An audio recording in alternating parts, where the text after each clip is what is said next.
You know Eddie? Yeah, I do, yeah, he's amazing. I got quite caught up in and competitive about like first series, second series, third series.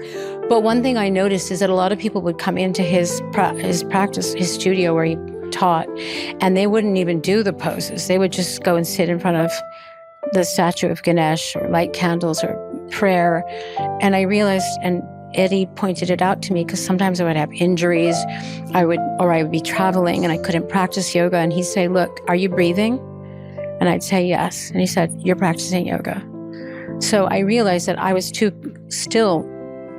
caught up in the physical poses. And he's like, no, you don't understand.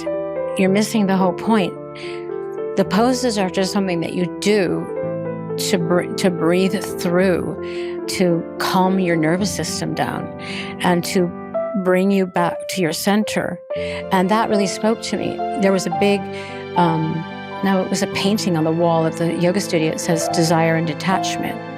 And I said, what does that mean? And he said, well, of course, we want all the beautiful things in life. We want all the pleasures. We want all the happiness. We want it all. There's nothing wrong with that, but you can't be attached to it, because then if you're attached to it and you don't have it, what's going to happen to you? So I studied that for a while, and I studied Sanskrit. I had a teacher, and, I learned that the vibrations of the letters, had a calming effect on your nervous system and centered you and placed you firmly rooted in the earth. And all of that made sense to me. But then, again, nothing happens by accident.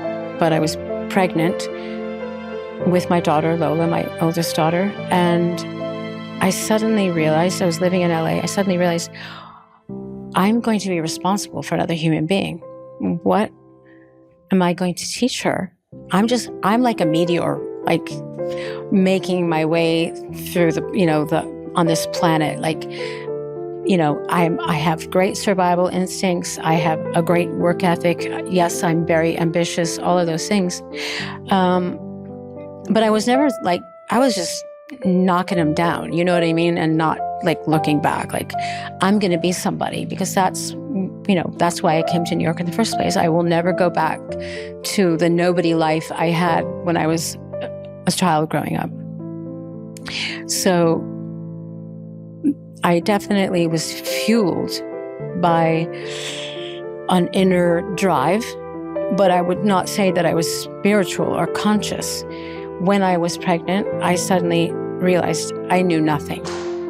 And I was a slave or a victim of other people's opinions of me.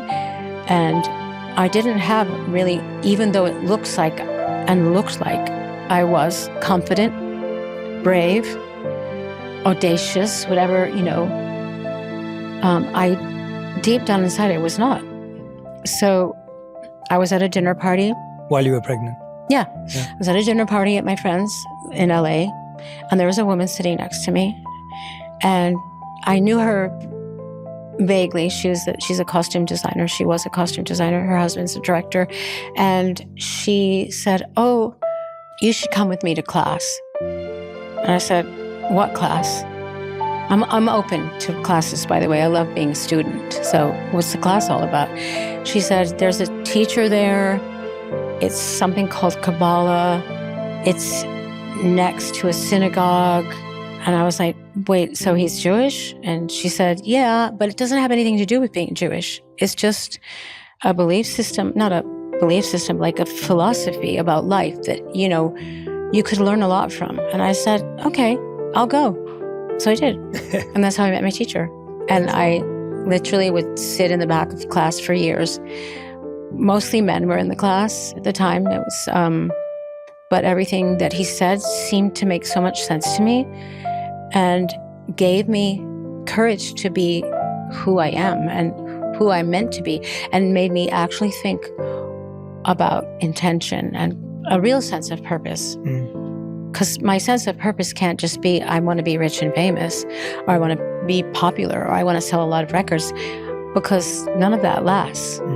But it wasn't until I went to class that I actually started thinking about those things. So I just kept going. And here I am today. But, motherhood or being a parent is really what made me start asking questions.